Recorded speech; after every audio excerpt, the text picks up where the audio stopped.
parallel axis theorem. What's the theorem? Perpendicular axis theorem, 2D bodies. So sir, is this does this also have a condition? No. It has no condition on geometry. It is applicable for all bodies, 2D, 3D, everything. First of all,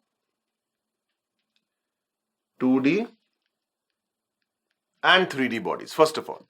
So sir, this has no condition. No, there is a catch in parallel axis theorem also. I'll tell you. First, let me tell the theorem.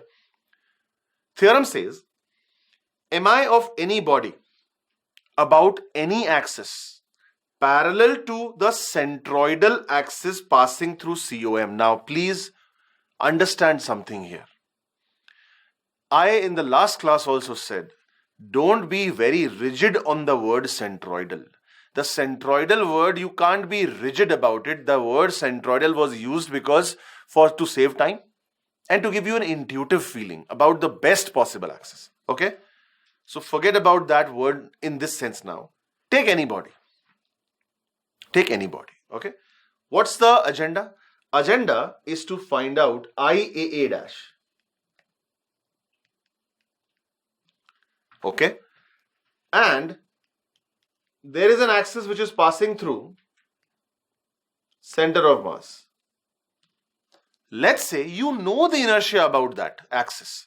In the diagram, can you see a line passing through COM? So the inertia about this axis is ICOM.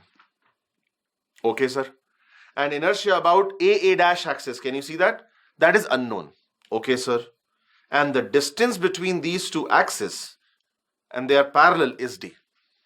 Because these axes are parallel, hence the name parallel axis theorem. Now, what is the result? The result is as follows. IAA dash is equal to ICOM plus MD square. What? What does that mean? Now, disclaimer.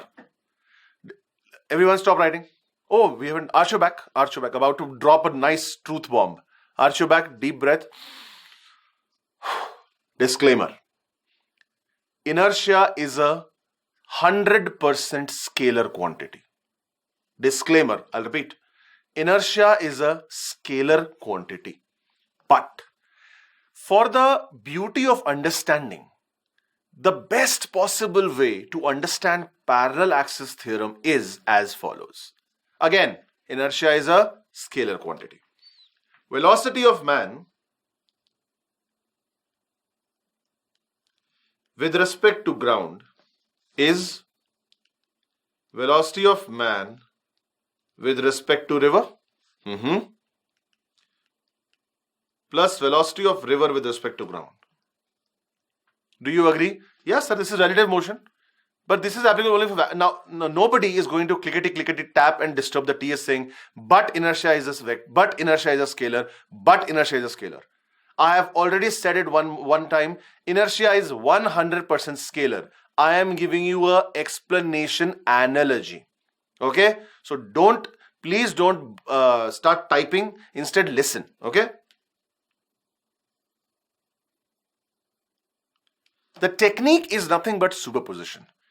I think center of mass was defined for this reason only. To make the life easy. How are you making life easy? Okay. Inertia of a system about an axis AA dash can be broken down as, first find out inertia of the system about COM. So inertia of system about AA dash is you first find out inertia about COM. What's the formula for that? ICOM. And then you find out the inertia of only COM. Okay, hold on. Only COM, that's a point. That's a point. So the entire mass, forget the rigid body, the entire mass is focused at COM of mass M. And what is the distance from the axis? D. What's the formula of inertia of a point mass? Sir, mr square or md square, where d is the distance. There you go. So see, can IAA dash be understood as I system AA dash? Yeah. I need to figure out the system's inertia about AA dash. Fair enough. ICOM. Can ICOM be understood as I system about COM? Fair enough. And MD square. Isn't MD square just a formula of point mass inertia? Where is that point mass? At the COM of the body. But sir, please. I know it's a scalar. And I know the formula is giving you the feel of a vector, but there is no, I'm just using the technique of superposition, nothing else. Nowhere have I mentioned that I'm using a vectorial nature. No, inertia is a scalar quantity. It was, it is, and it always will be. Okay? Okay. What was the condition on perpendicular axis theorem? Only 2D bodies. Sir, is there a condition on parallel to? 100% yes, pay attention. The confusion is, the word is parallel. What's confusion in that? We know what parallel is. Parallel lines are the ones which never intersect. And that's the confusion. You see, there is a concept called skew lines. Parallel lines are not the lines which never intersect. This is a little myopic definition. Sir, can you give me an example? Of course, yes. Watch. A ring. Simple ring. Huh?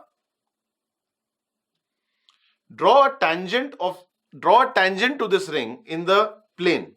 Okay, this is not the better diagram. This is the better diagram. A ring. I am drawing a tangent in the plane of the ring. I am drawing a tangent in the plane of the ring. Can you see that? Yes, sir. And there is an axis which is centroidal coming out of the screen. Is it a problem? Where is the axis which I have drawn? The tangent in the plane of the screen, in the plane of the laptop, in the plane of the paper, on the plane of the phone screen. And where is this dot coming towards you when you're looking at it? Okay. Will these two intersect?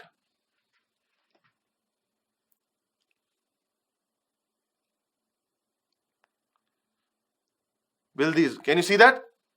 A different view here. This is the tangent and this is the centroidal axis. Is the stylus in my hand, the pen in my hand, and the finger, are they ever going to intersect? No. Can I call them parallel? Oh, okay. That's the reason why the definition of parallel lines never intersecting is myopic. In the 3D world, it doesn't work like that. So what's the better definition? Have the same slope. But hold on. What are those lines called which are so-called not parallel and they still do not intersect? Good. They are called skew lines. S-K-E-W, skew. Coming back, what is the condition of parallel axis theorem? The lines should be parallel. They should have the same slope. But sir, okay. Let me explain this with the help of an example. But first you note it down, please. In the parallel axis theorem, the lines ICOM and the IA dash axis should be parallel and not skew. Make a point there. The axis ICOM and the axis IAA dash should be parallel and not skew. And I'll give you an example now how this works. Okay? Can you see the two planes? They have different slopes and still they don't intersect.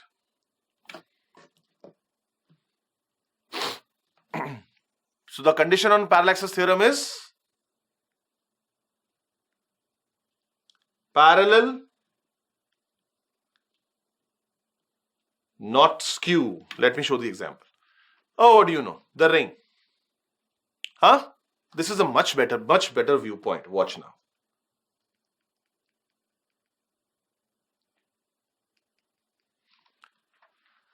I think I rest my case.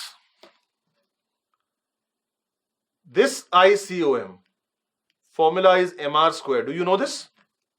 100% we know this. So this is a ring. So IAA dash will be equal to ICOM plus MD square. Is it parallel axis theorem? Yes, it is. So IAA dash is equal to MR square because that's ICOM plus. Now the center of mass is at the center and the distance is R, MR square. Now this is wrong. This is wrong. Now you see why this is wrong? Because A dash is not parallel to ICOM which you have drawn. Do you get it? Are you sure? Good. Can I erase this? So how do we solve it? Select a proper ICOM. What is a proper ICOM? The one which is parallel to AA dash. How do you do that, sir? Using both the theorems simultaneously. Means, hold on. I have done this example in the last session. I'll do it again for you. So basically, this is AA dash. Absolutely. This is AA dash. So which is the relevant ICOM? This is the relevant ICOM. The diameter. But sir, how do we find that? Hold on. Let me draw one more ICOM. Can I do that? Will this also be ICOM? Why? Because all diameters are equal. We have done this before. By perpendicular axis theorem. Ix plus Iy equal to what? Iz. So ICOM. Can I call it X? Yes. Plus ICOM. Can I call it Y? Yes.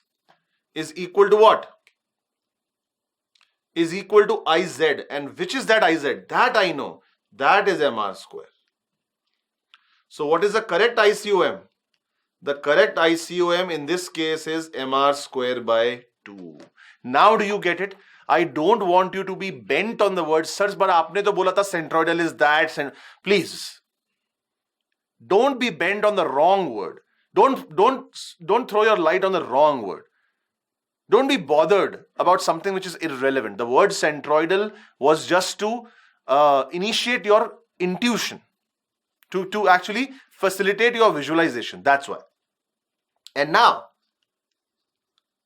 IA dash will be equal to what? MR square by 2, the correct ICOM, plus MD square, which is MR square. So the answer is what?